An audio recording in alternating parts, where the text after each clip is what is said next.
Today we're going to be learning about the start of man's sadness. God made everything. When God made the first man, Adam, he lived in the Garden of Eden with his wife, Eve. They were perfectly happy obeying God and enjoying his presence until one day. "Did God tell you not to eat of every tree?" the serpent asked Eve. "We can eat of every fruit but one," she replied. "If we eat or touch that fruit, we will die." "You won't die," the serpent smirked.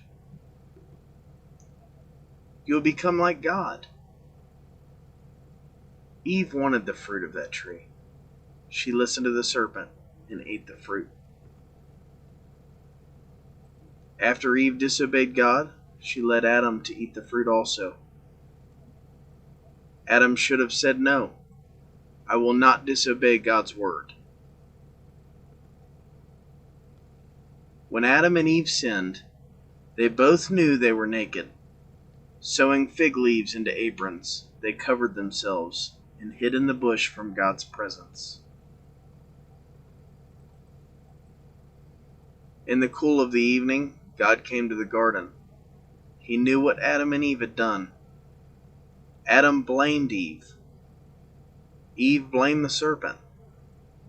God said the serpent is cursed. The woman will have pain when children are born. "Adam, because you sinned, the earth is cursed with thorns and thistles. You will toil and sweat to get your daily food." God put Adam and Eve out of the wonderful garden because they sinned. They were separated from the life-giving God. God made a flaming sword to keep them out.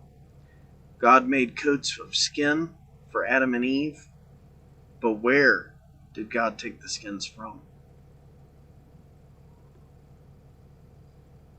In time, a family was born to Adam and Eve. Their first son, Cain, was a gardener. Their second son, Abel, was a shepherd. One day, Cain brought God some vegetables as a gift. Abel brought some of the very best of his sheep as his gift to God. God was pleased with Abel's gift. God was not pleased with Cain's gift. Cain got very angry. But God said, "If you do what is right, will you not be accepted?" Cain's anger didn't go away. Sometime later in the field, he attacked Abel and killed him. God spoke to Cain. "Where is your brother Abel?" "I don't know," Cain lied.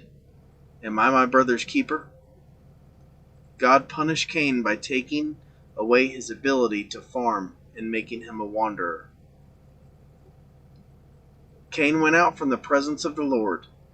He was married to a daughter of Adam and Eve, and they raised a family. Soon Cain's grandchildren and great-grandchildren filled the city that he founded. Meanwhile, the family of Adam and Eve grew quickly. In those days, people lived much longer than today.